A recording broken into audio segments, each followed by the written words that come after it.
அருமை உலகத் தமிழ் மக்களே, தாய்மார்களே, பெரியோர்களே, சிறார்களே, என் அருமை சீடர்களே, யோக நண்பர்களே, உங்கள் அனைவருக்கும் என் இனிய காலை வணக்கம். கலைஞர் தொலைக்காட்சி நிகழ்ச்சியில் அதிகாலை வேளையில் யோகாசனத்திற்கு மிக மிக முக்கியத்துவம் கொடுத்திருப்பதை நீங்கள் அறிவீர்கள். அதிகாலையில் குளிக்க வேண்டும், காலை கடன்களை முடிக்க வேண்டும், யோகாசனம் செய்ய வேண்டும். வெறும் வயிற்றில் தான் செய்ய வேண்டும். அப்பொழுதுதான் வளைக்க முடியும், நிமிக்க முடியும். உணவு அருந்திக் கொண்டு ஆசனம் செய்ய முடியாது. ஏதாவது லிக்விடா சாப்பிடலாம், பால் அருந்தலாம், சுக்குண்ணி குடிக்கலாம். காப்பி டீயை ஒழித்து விட வேண்டும். காப்பி டீ தான் நம்மளுடைய டைஜஸ்ட் சிஸ்டத்தையே பாழாக்கக்கூடியது. காப்பி டீ என்பதை உணர்ந்து கொள்ள வேண்டும். சாராயம் ஒன்றுதான், காப்பி டீயும் ஒன்றுதான். ஒரு நாள் கூட காப்பி சாப்பிடாதவன் காப்பி இல்லாமல் இருக்க முடியாது. அதே மாதிரி சாராயம் குடிப்பவனும் சாராயம் இல்லாமல் இருக்க முடியாது. அதுக்கு அடிமையாகி விடுகின்றோம். ஆகவே காப்பி டீயை விட்டுவிட்டு நீங்கள் அதிகாலையிலே சுக்கு காப்பி சாப்பிடுங்கள், இஞ்சி காப்பி சாப்பிடுங்கள். காலையில் இஞ்சி, கடும்புகள் சுக்கு, மாலையில் கடுக்காய், மண்டலம் உண்டு வர கையில் கோல் ஏந்தி நடப்பவரும் கோல் எறிந்து விட்டுவிட்டு பீடு நடை போடுவாரே என்று நமது சித்தர் ஒருவர் சொல்கின்றார். ஆகவே அவைகளெல்லாம் நாம் கடைபிடிப்போமே ஆனால் நமக்கு நோயே வராது. ஆகவே இப்பொழுது பாருங்கள், சிறு குழந்தைகள் திருப்பூரில் வந்திருக்கிறது. 2 யோகா மாஸ்டர்களுடைய 2 குழந்தைகள். அவர்கள் சின்ன வயதிலேயே 3 வயது ஆகுது, பள்ளிக்கூடம் போகவில்லை. இன்னும் வீட்டிலேயே அவர்கள் சொல்லிக் கொடுத்து கடினமான ஆசனத்தை அவர்கள் அற்புதமாக செய்கிறார்கள். குழந்தைகளுக்குத்தான் இன்றைக்கு வைத்தியம் அதிகம், குழந்தை வைத்தியர்கள் தான் அதிகம். சொட்டு மருந்து, அந்த மருந்து, இந்த மருந்துன்னு இந்த பிள்ளைகளுக்கு கொடுத்து நோய் எதிர்ப்பு சக்தியே இல்லாமல் ஆயிடும். பிள்ளைகளுக்கு உடம்பு சரியில்லைன்னா குடும்பமே ஆஸ்பத்திரியில் போய் நிற்கும். இந்த அம்மா மட்டும் போனா கிடையாது, ஐயாவும் லீவ் போட்டு போகணும். ஆஸ்பத்திரியில் வரிசையாக உட்கார்ந்துருக்கணும், பார்க்கணும். ஒரு நாளா 2 நாளா வாரமெல்லாம் போய்கொண்டே இருப்பார்கள் குழந்தைகளை தூக்கிக் கொண்டு. சிறு குழந்தைகளுக்கு நோய் எதிர்ப்பு சக்தி கம்மி, குறைவு. அவர்களுக்கு அடிக்கடி நோய் தொத்திக்கொள்ளும். அவளுக்கு நோய் எதிர்ப்பு சக்தியை எப்படி உண்டு பண்ணுகிறது? அதற்கு ஏதாவது மருந்து இருக்கா? கிடையாது. ஆகவேதான் யோகாசனம் ஒன்றுதான் அதற்கு எதிர்ப்பு சக்தியை தரக்கூடிய அற்புதமான மருந்து. என் அருமை குழந்தைகளே, நீங்கள் பத்மாசனத்தை காலை எடுத்துவிட்டு காலை நன்றாக விரியுங்கள். காலை விரியுங்கள்.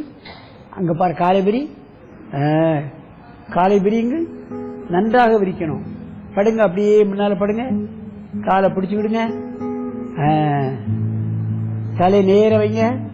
பாருங்க, சின்ன குழந்தைகள் எவ்வளவு அற்புதமாக செய்கிறது. தலை நேர வைமா, எப்படி செய்யறது பாருங்க. 3 வயது குழந்தை, பள்ளிக்கூடத்துக்கே போகல. இந்த ஒரு ஆசனத்தை காலையில 10 முறை செய்தாலே போதும். பெரியவங்க இந்த மாதிரி ஆசனத்திற்கு தரையை தொட வேண்டாம். நீங்க காலை விரிச்சு 2 முறை அப்படி குனிஞ்சிட்டீங்கன்னா உச்சியில இருந்து உள்ளங்கால் வரை உள்ள அத்தனை நாடி நரம்புகளையும் இழுக்கிறது நமக்கு தெரியும். நம்ம எந்த அளவுக்கு ஓல்டேஜ் ஆயிருக்கோம், வயோதிகத்தன்மை அடைந்திருக்கிறோம் என்பது இந்த ஆசனத்தை செய்தாலே நமக்கு தெரிஞ்சு போகும். வயோதிகத்தன்மையை ஏற்படுத்துவதும் குறைப்பதும் நாளை நீட்டுவதும் நமது கையில் தான் இருக்கிறது. என் அருமை குழந்தைகளே, மெதுவாக எழுந்திருங்கள், மெதுவாக எழுந்திருங்கள். தலையை தூக்குங்க. சமணம் போடு, அப்படியே உட்காரு. பத்மாசனம் போடு. அப்படி நேர பாரு, மூச்சு.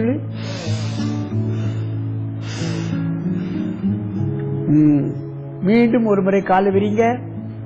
காலை நல்ல விரிங்க. அப்படியே படுங்க. காலை பிடிச்சிட்டு அப்படியே படுங்க. பாருங்க, அது பிஞ்சு உடம்பு சொன்னதெல்லாம் கேட்கும். சின்ன வயதிலேயே இது போன்ற ஆசனங்களை தாய் தகப்பனார் பக்கத்தில் உட்காந்து ஒரு 10 நிமிஷம் தான் ஆகும். இதை பண்ணிட்டா அந்த குழந்தைகளுக்கு நோய் எதிர்ப்பு சக்தி அதிகமாகிடும்.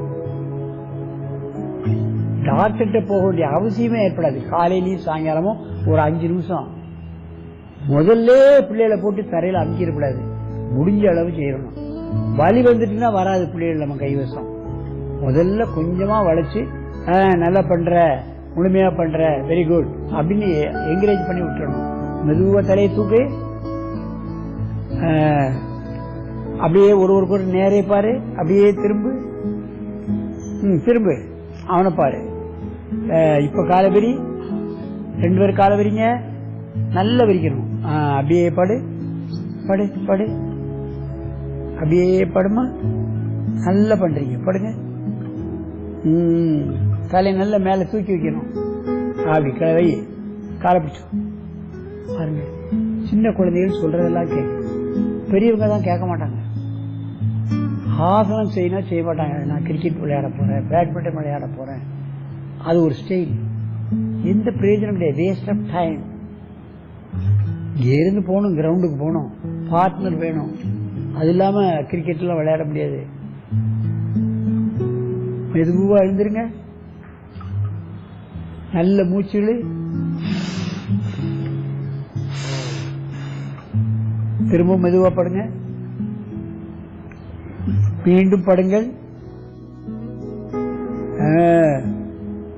அப்படியே இருக்கணும், சொன்னாதான் எந்திரிக்கணும். குழந்தைகளை சிறு வயது முதற்கொண்டு ஆசன விலைக்கு வரவழைத்து சின்ன சின்ன ஆசனங்களை கற்றுக் கொடுக்கணும். அவங்க உடல்ல வலி இல்லாத ஆசனங்களை கற்றுக் கொடுக்கணும். அதை படிச்சுட்டாங்கன்னா, புரிந்து கொண்டார்களானால் அவர்கள் எந்த ஆசனத்தையும் அற்புதமாக செய்ய ஆரம்பித்துள்ளார்கள். பின்னாளில் அவர்களுக்கு நோயே வராது. அவர்கள் மற்றவர்களுக்கு சொல்லிக் கொடுக்கிற அளவுக்கு திரும்பிடுவார்கள். மெதுவாக எழுந்திருங்கள், மெதுவாக எந்திரி, நேரே போங்க. அங்க பாருங்க, என் அருமை பெரியோர்களே, குழந்தைகளை ஆசனம் நிலைக்கு கொண்டு வருவது என்பது மிக மிக கடினம். ஆனால் சின்ன சின்ன ஆசனங்களை நாமும் செய்ய வேண்டும், அவர்களையும் பழக்க வேண்டும். அதுதான் முக்கியம். நாம செய்தால்தான் அவங்க செய்வாங்க. டிவியை பார்த்து என்ன பாட்டு பாடுதோ அது பாடும், டிவியில என்ன ஆட்டம் போடுறாங்களோ அது ஆடும், பார்க்கலாம். இப்போ பேரை நம்ம விட அதில் வரக்கூடிய நடிகர்கள் நடிகைகளை பேரெல்லாம் அதுகளெல்லாம் நினைவு வைத்துக் கொள்ளும். சின்ன வயதுல நினைவு வைக்கிறதுக்கு அவங்களுக்கு நல்ல ஒரு கடவுள் மூளையை கொடுத்துருக்காங்க.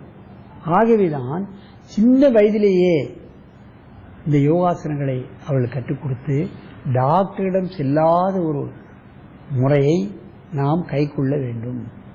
ஆகவே இது போன்ற ஆசனங்களை சிறு குழந்தைகளுக்கு காலையிலும் மாலையிலும் கற்றுக் கொடுத்து அவர்களை ஆரோக்கியமுள்ள ஒரு குழந்தையாக நாம் வளர்த்தோமையானால் எதிர்காலத்தில் அவர்கள் நினைத்த காரியத்தை, நினைத்த பதவிகளை, பட்டங்களை பிடித்து அவர்கள் என்றும் ஆரோக்கியமாக இனிது நினைந்து வாழ்வதற்கான வழிமுறைகளை நிச்சயமாக அவர்கள் காண்பார்கள் என்று கூறி உங்களிடமிருந்து விடைபெறுவது ஆசனா ஆண்டியப்பன். வணக்கம். நமது கலைஞர் தொலைக்காட்சியில் இப்போது தமிழக அரசு வெளியிட்டிருக்கிற நிதிநிலை அறிக்கை எந்த வரியும் இல்லாத பட்ஜெட்